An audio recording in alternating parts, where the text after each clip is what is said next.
Fala pessoal, estamos aqui em mais um dia. Hoje tô aqui no consultório, né? Nós estamos nos preparativos para ir para o acampamento.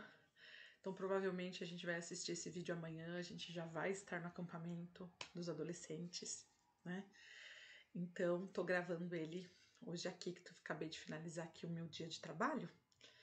E estamos aqui na expectativa agora de nos prepararmos para nossa saída, né?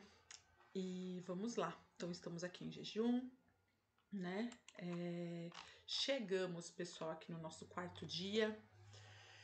E bom, vamos lá, né? Essa parte que nós vamos ler hoje a gente vai finalizar o capítulo 1 de Daniel, tá certo? Então, hoje nós vamos ler Daniel do 17 ao 21, ok? Ontem a gente refletiu um pouco sobre os manjares, sobre os banquetes, sobre a questão da gente não se contaminar. E vamos ver o que acontece aqui do 17 ao 21. Vamos lá? Então vamos.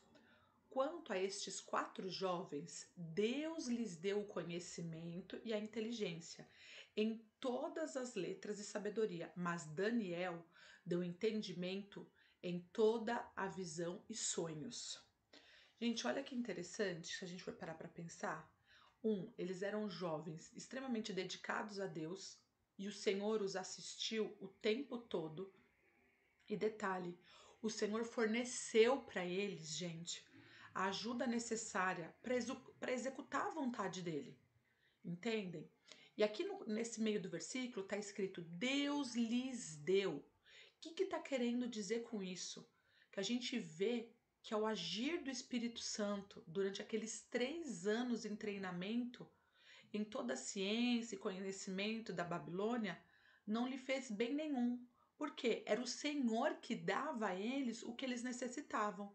Não era a Babilônia que dava para eles o que eles necessitavam, era o Senhor. Esse versículo aqui está claro referente a isso. No versículo 18 está escrito: E ao fim dos dias em que o rei tinha falado que os trouxessem, o chefe dos eunucos os trouxe diante de Nabucodonosor. Então, eu acho que naquela época, o monarca, o Nabucodonosor, gente, ele não dava conta do quão proeminentes eram aqueles 4, né? O quanto proeminentes eles seriam. Eu acho que ele não imaginava, sabe? Pois é. E aí, olha o que acontece no 19.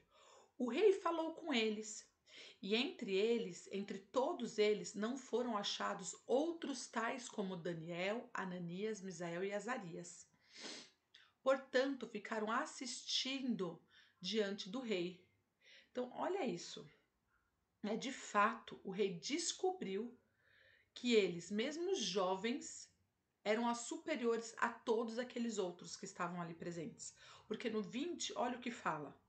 Em toda matéria de sabedoria, discernimento, lembra que Deus deu para eles isso? Foi o Senhor que entregou isso para eles?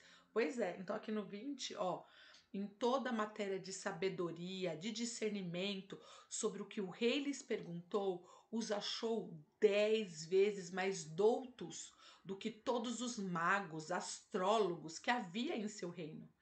Pessoal, primeiro, eles estavam numa dieta, então assim, que foi algo que eles se separaram. Então eles estavam saudáveis, eles estavam confiantes na presença de Deus. De Deus não, do rei, né, do Nabucodonosor. Eles permaneceram fiel a Deus o tempo todo. E eles estavam testemunhando o poder de Deus. Entendem? Porque aonde eles estavam naquele momento, então eles estavam já testemunhando a postura que eles tiveram. E isso foi espetacular, porque, gente, eu já disse isso ontem, e agora eu tô falando, né? Novamente, eles eram 4 jovens, e talvez eles fossem até adolescentes. Na história fala que eles tinham no máximo, se não for adolescente, no máximo 20 e poucos anos. Eles eram apenas garotos, entende? Então, assim, o quanto que isso, desse conhecimento, dessa sabedoria, desse discernimento, acima de todos os magos e astrólogos da época. 4 jovens, né? Então, assim, olha que interessante. E aí, no último, e que daí eu vou trazer uma reflexão em cima disso também, que é o quê? No 21, e Daniel permaneceu até o primeiro ano do rei Ciro. Então Daniel ele permaneceu do início ao fim do cativeiro. Daniel ficou lá, gente, vivendo uma vida íntegra no Senhor 70 anos. Em uma das histórias que eu vi, falou que foi 66, que daí em outro, parece que eu também observei, que eles falaram, mas ele ficou 3 anos a mais, aí por isso que dá o tempo de 70 anos, entendeu? Então assim, e a maioria do tempo, né, o pessoal fala que é 70 anos. Mas pessoal, olha que interessante, e eu quero trazer uma reflexão para nós sobre isso. Por quê?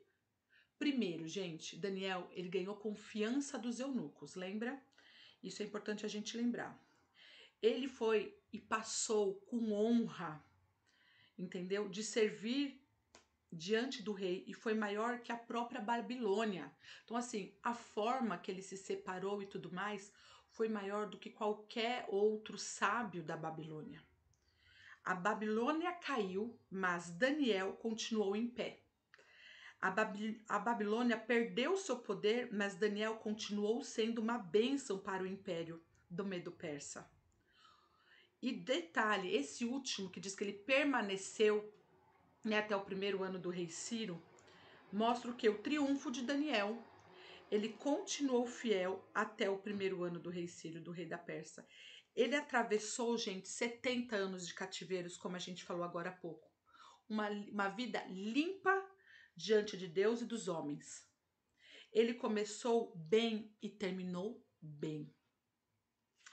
E é pra gente parar pra pensar quantas vezes nós começamos bem e terminamos mal, né? Então, assim, algo pra gente parar pra pensar. São crentes consagrados até enfrentarem o quê? A primeira prova, mas depois negociam os seus valores, vendem a consciência, se perdem no pau de suas paixões. Então, às vezes, quantas vezes a gente inicia uma boa caminhada em Cristo, mas a gente se perde pelas nossas paixões.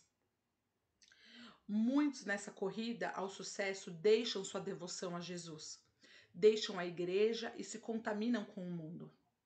A Babilônia passou e um novo império surgiu, mas Daniel continuou servindo a Deus com integridade. Reis subiram ao trono e desceram do trono, mas Daniel continuou como um homem incontaminado. E aí vem a nossa reflexão de hoje. Você, nós,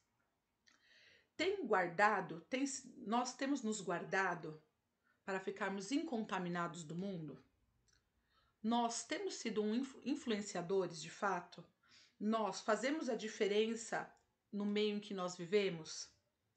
As pessoas são despertadas a conhecer a Deus por intermédio do seu testemunho?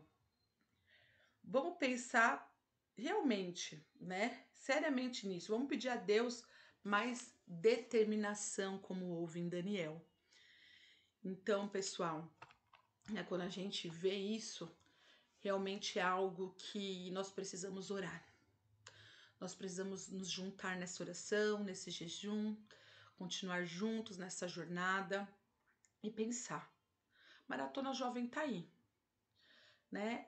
O que mais fala sobre nós? A forma que a gente começa, muitas vezes é como a forma que a gente termina, né? A gente se entregou para a raiva no meio da ação jovem, a gente se entregou ao orgulho ou ao ressentimento porque alguém criticou a minha pregação, ou porque a minha aula não foi tão boa na EBD, ou porque alguém falou mal, ou às vezes muitas palavras, né, auto me afirmaram e o meu ego tá nas alturas e eu acabo me perdendo no meio disso.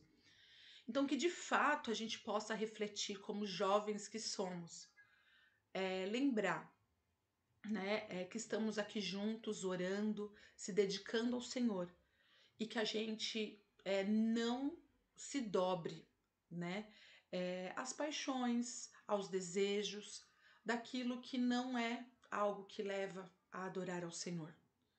Então que de fato que os nossos joelhos possam estar prostrados apenas diante do Senhor, né? Então aqui hoje eu oro pelos jovens e os adolescentes da nossa igreja de modo geral, que a gente possa conhecer a Jesus nessa maratona jovem e que a gente fique até o fim, Que a gente viva a nossa caminhada em Cristo até o fim, não de maratona em maratona, não em acampamento em acampamento. As lutas virão, as circunstâncias às vezes não são boas de muitas outras coisas, o ambiente às vezes não é favorável, mas que a gente se mantenha firme. Como jovens e adolescentes, que a gente se mantenha firme, que a gente comece e termine, né? Com integridade, com um coração temente ao Senhor em todo tempo. Amém? Então vamos orar por isso, certo? Nesse dia tão especial. Tá bom, pessoal? Um grande abraço e tchau, tchau, galera!